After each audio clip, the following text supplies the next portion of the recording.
The house on the quiet Florida street had always been a little too silent. It wasn't the peaceful kind of silence, the kind that wraps a home in warmth and safety. No, this silence was thick, suffocating, like the air before a storm. On the night of September 8th, that silence was shattered by the chilling sound of a young man calling 911. "She fell," Arthur Chester said, his voice eerily calm. "We had an argument, and she tripped onto the knife." The dispatcher hesitated. Something about his tone felt off. Too measured, too rehearsed. By the time authorities arrived, the scene told a different story. Blood smeared the tile floors, a large kitchen knife lying several feet away from the body of Agatha Chester. Neighbors whispered about what they had seen. Arthur dragging his mother by the hair, her body limp, her face twisted in pain. Something was terribly wrong.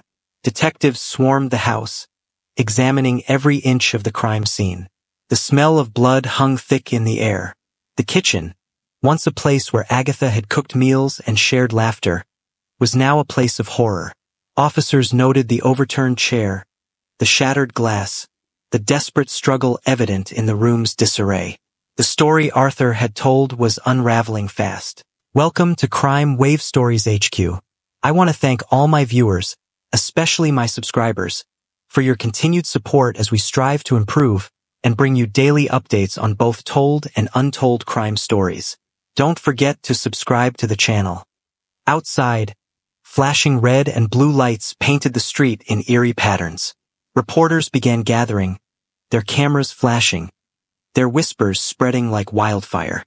Another murder, another victim, another teenager at the center of it all. A mother had given everything for her son, and now she was gone. Before Arthur Chester became the subject of news headlines in Florida, he was already marked by a dark past. His father, Raheem Chester, had been found dead in their Oklahoma home. The story Arthur told was one of self-defense, a tale of a heated argument, a struggle, and an act of survival. The authorities listened, and in the absence of evidence proving otherwise, they dropped the charges. The case was closed, but the blood on Arthur's hands had not been washed away. To the outside world, it seemed like a tragic accident, a young boy forced to protect himself from an abusive father. But those who knew Arthur saw the cracks in the story, whispers of his unpredictable temper, his unnerving calmness in the face of violence, and his eerie lack of emotion after the incident circulated among neighbors and classmates. Something about the way he spoke of the event, the absence of grief in his voice, it all felt wrong. Agatha, however, refused to see the signs. She believed her son's version of events. She packed up their lives and moved to Florida, determined to give him a fresh start. She was willing to forget the past, to push aside the gnawing feeling in her gut that something wasn't right. She convinced herself that a new home, a new environment, would fix everything. But Arthur wasn't looking for a fresh start. He carried the darkness with him, wore it like a second skin. And with each passing day, that darkness grew stronger. The boy who had once claimed to kill in self-defense was now someone different. Someone who no longer needed an excuse to hurt others. The past wasn't behind them. It was only the beginning of something much worse. Agatha Chester knew something was wrong with her son. She had seen the way his eyes darkened when he was angry, the way his temper could flare over the smallest things. Ever since they moved to Florida, his moods had become unpredictable. One moment he would be calm, the next he would explode in rage, his voice echoing through their small home. She told herself it was just a phase. Teenagers had mood swings. Boys could be aggressive. He had been through so much. The loss of his father, the move, the upheaval of his life. Surely, that was enough to make anyone act out. But deep down, she felt something more sinister brewing beneath the surface. The night he had attacked her over a video game had shaken her to her core. She had barely managed to push him away, her heart racing in terror. She wanted to believe it was just a moment of frustration, but the look in his eyes had been something else. It was cold, calculated. Still, she couldn't bring herself to give up on him. He was her son, her only child. She had fought so hard to keep him safe, to build a future for him. How could she abandon him now? She tried to talk to him, to reach the little boy she had once cradled in her arms. But Arthur was slipping further away from her, into a place she could not follow. The threats became more frequent. The violence escalated. And yet, Agatha continued to hope. She held on to the belief that love could heal him, that if she just tried hard enough, she could bring him back. She had no idea that time was running out. The tension between Agatha and Arthur had become unbearable.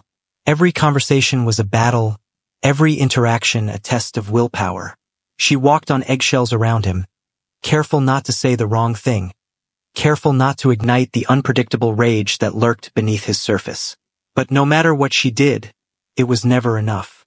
The breaking point came one evening in early September. Arthur had been in his room for hours, his door locked, the sound of furious typing and clicking echoing through the house.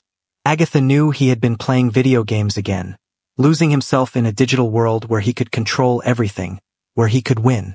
But in the real world, control was slipping away from him, and she could feel his frustration boiling over. She knocked on his door, her voice soft but firm. "Arthur, we need to talk." No response, just the sound of rapid clicking. "Arthur, please. It's important." The door flew open so suddenly that Agatha took a step back. Arthur stood there, his face twisted in anger. "What?" he snapped. She hesitated, then gathered her courage. "You need to take a break.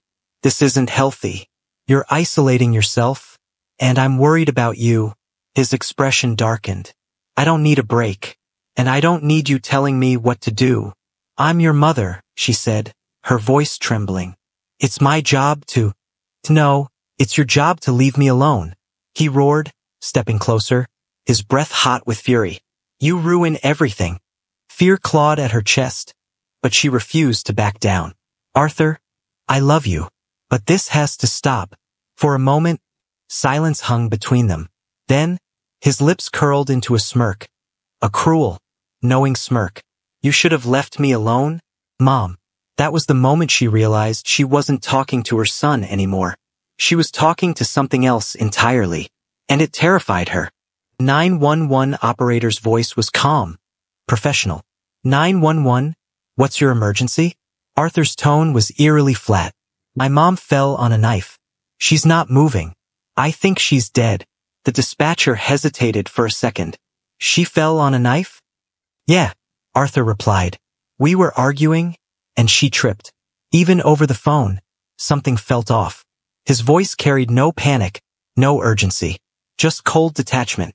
The dispatcher pressed for details, asking him to describe her injuries, his location, what had happened before the alleged fall. Arthur answered each question with an unsettling calmness, as if he were reading from a script. Minutes later, the police arrived. The scene inside the house painted a picture far different from the one Arthur had described. Agatha lay lifeless on the floor, multiple stab wounds covering her body. Blood spattered across the walls, staining the carpet beneath her. It was clear this was no accident.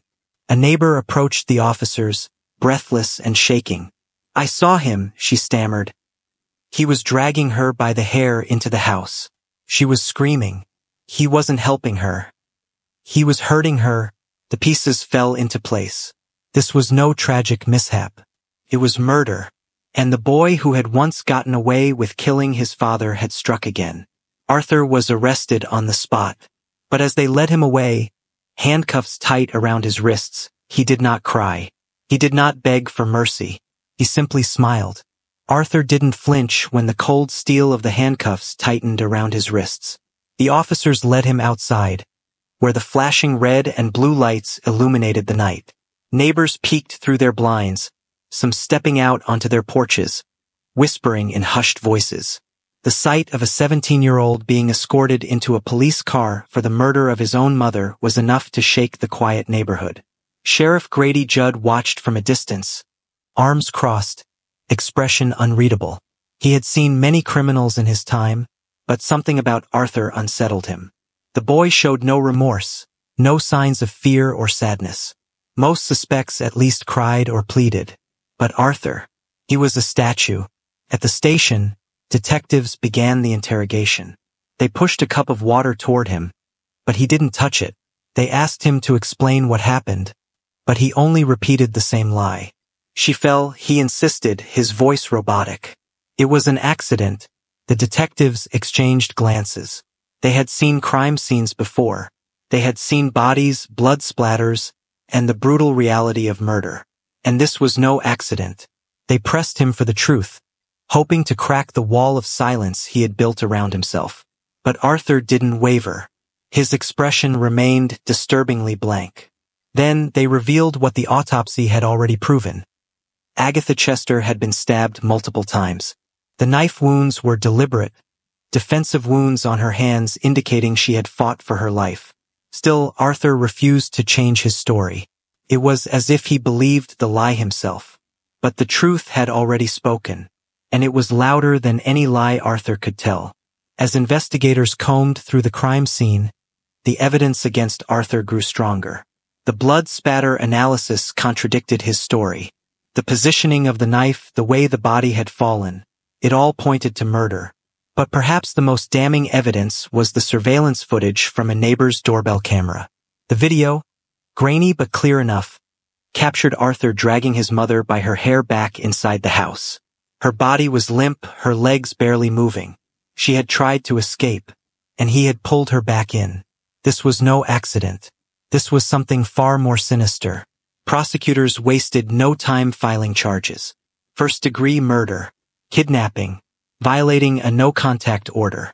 The weight of the law was about to come crashing down on Arthur Chester. News of the case spread fast. Social media exploded with outrage. How could this have happened? Why hadn't anyone stopped him? Why had Agatha stayed despite the danger? People who had once sympathized with him after his father's death now saw him in a different light. A cold-blooded killer. A monster in disguise. The pieces of his past, once scattered and unclear, now formed a horrifying picture. Oklahoma authorities, now looking back at his father's death, began to question whether they had let a murderer walk free 2 years earlier. Had they missed something? Had they ignored the signs? And if they had acted then, would Agatha still be alive today? The courtroom was packed on the first day of Arthur's trial. Reporters scribbled furiously, cameras clicked, and the public watched with bated breath. The prosecution painted a damning picture.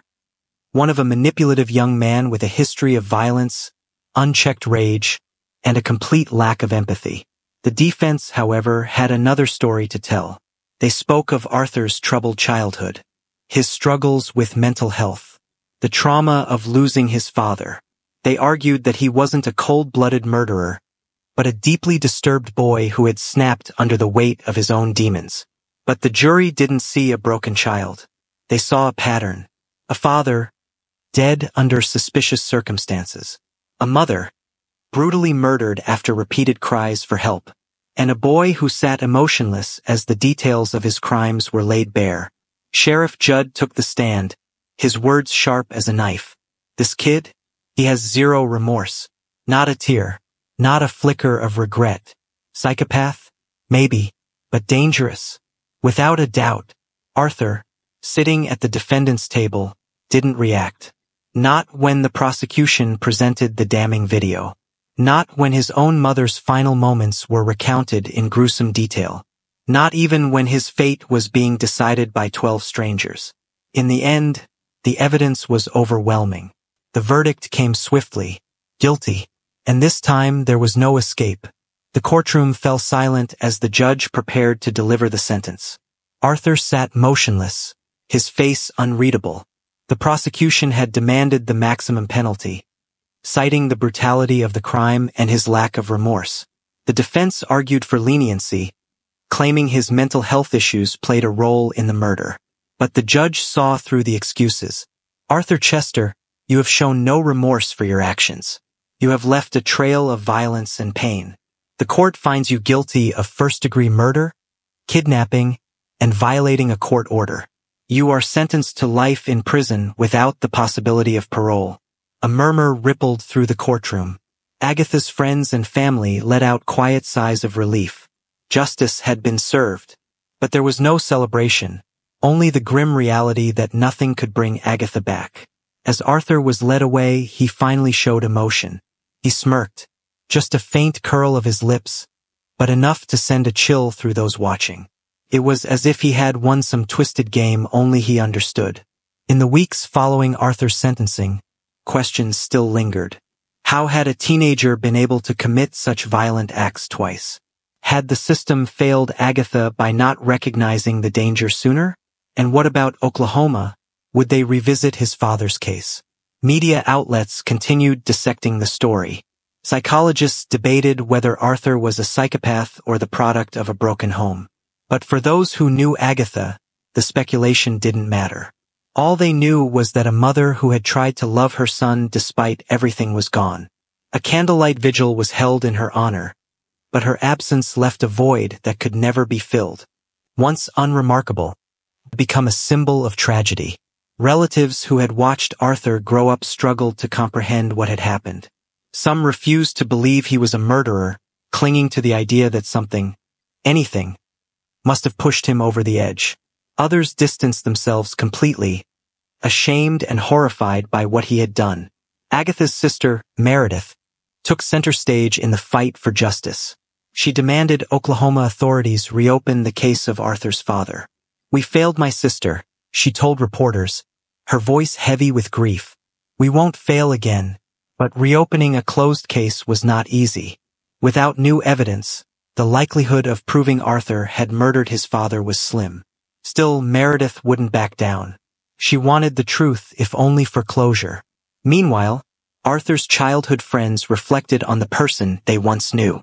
Some remembered his short temper, his violent outbursts on the playground. Others recalled moments of eerie calm, the way he could shut off his emotions like a switch. In hindsight, the warning signs had been there all along. The town, small and tight-knit, remained shaken. Parents held their children a little closer. Teachers looked at troubled students differently, wondering if they, too, might be hiding something dark beneath the surface. As the days turned into weeks, media outlets ran stories dissecting Arthur's past, searching for the moment where everything had gone wrong. Psychological experts weighed in, debating whether Arthur's actions were born from trauma or something far darker, an inherent lack of empathy. The haunting possibility that Agatha had unknowingly been raising a remorseless killer left the town divided. Some argued that he had been a victim of circumstance, shaped by a violent upbringing. Others believed that he had always been a ticking time bomb, and nothing could have changed the outcome. The question lingered: was Arthur always destined to be this way? Or could someone have saved him before it was too late? Psychologists and criminologists dissected Arthur's case, debating what had driven him to kill not once, but twice. Was he a true psychopath, incapable of love or remorse? Or was he a broken boy failed by every system meant to protect him? Dr. Clara William, a criminal psychologist, analyzed his behavior. "Arthur lacks emotional depth," she explained in an interview. "Even in the most hardened criminals, there are glimpses of regret, of shame. But Arthur, there's nothing. He is disturbingly empty." Others argued that trauma played a role. His father had been abusive, his home unstable. Some experts believed that years of exposure to violence had warped his sense of morality, turning him into what he had once feared. Regardless of the theories, one thing was clear: Arthur was dangerous. And now, the world was safer with him behind bars. Despite the endless analysis, no one could answer the most haunting question. Did Agatha ever truly see the monster her son had become? Or had she died believing he was still her little boy? Arthur's lack of remorse baffled everyone. During interrogations, he showed no emotion. He didn't plead for mercy or attempt to explain himself. His voice remained calm, his face unreadable. Some speculated he had been manipulating people his entire life. Others wondered if he had ever truly felt anything at all. His crimes were violent yet calculated, almost as if he had been testing his own limits. But what haunted people the most was how easily he had fooled those who loved him. His mother had believed in him until her final breath. Had Arthur ever loved her back? Or was she just another obstacle in his path? Months passed, and life moved on. The media frenzy around Arthur's case faded, replaced by the next tragedy, the next headline. But for those who had known Agatha, the pain remained fresh. Her absence was a wound that time could not easily heal. Meredith continued her fight, but the legal system moved slowly. Oklahoma authorities agreed to a review, but whether it would lead to anything remained uncertain. The past couldn't be changed, and justice, even when served, couldn't heal the wounds left behind. Still, she refused to give up, determined to find some measure of closure. As for Arthur, he adjusted quickly to life in prison. He showed no fear, no regret. Other inmates kept their distance, sensing something unsettling about him. Guards watched him closely, waiting for cracks in his carefully controlled demeanor. But Arthur never cracked. If anything, he seemed to thrive in confinement. The structure, the predictability, it suited him. He followed the rules, never causing trouble, never showing remorse. It was as if he had simply moved from one environment to another, unchanged. That smirk, the one that had sent chills down the courtroom's spine, never truly faded. Some guards swore they caught him smiling to himself when he thought no one was looking. What was he thinking? Was he satisfied with what he had done? Did he feel anything at all? Agatha's home was eventually sold, her belongings packed away, her life reduced to memories. At her grave, flowers were left by strangers who had never met her but mourned her nonetheless. The weight of her tragic end lingered over the town like an unshakable shadow. The world had moved on, but the horror of what had happened, the tragedy of a mother's unconditional love betrayed, would never be forgotten. Some wounds never heal, and for some nightmares there is no waking up. Unconditional love can be a double-edged sword. Agatha loved her son so much that she ignored the danger signs, believing she could help him change. But love alone cannot heal deep-seated darkness. Sometimes the hardest decision a parent can make is to let go, to accept that some battles require outside help. For parents of troubled teens, recognizing warning signs like aggression and lack of empathy is crucial, and seeking professional help early can make a difference. Setting boundaries is essential. Love should never mean tolerating abuse, and safety must come first. Mental health experts can help address underlying psychological conditions through therapy, counseling, or medical intervention. Any threats of violence should be taken seriously, reported to authorities, and met with immediate precautionary measures. Sometimes, prioritizing safety means loving from a distance, even if it requires police or child protection involvement. This story serves as a grim reminder that denial can be deadly. Ignoring warning signs does not make them disappear. If someone shows you who they truly are, believe them. If you found this story thought-provoking and impactful, please like, share, and subscribe to the channel. Leave a comment below with your thoughts. What do you think about this case? Could anything have been done differently? Your support helps bring more real-life stories to light, raising awareness and encouraging discussions on important issues. Stay informed, stay safe, and thank you for being a part of this journey.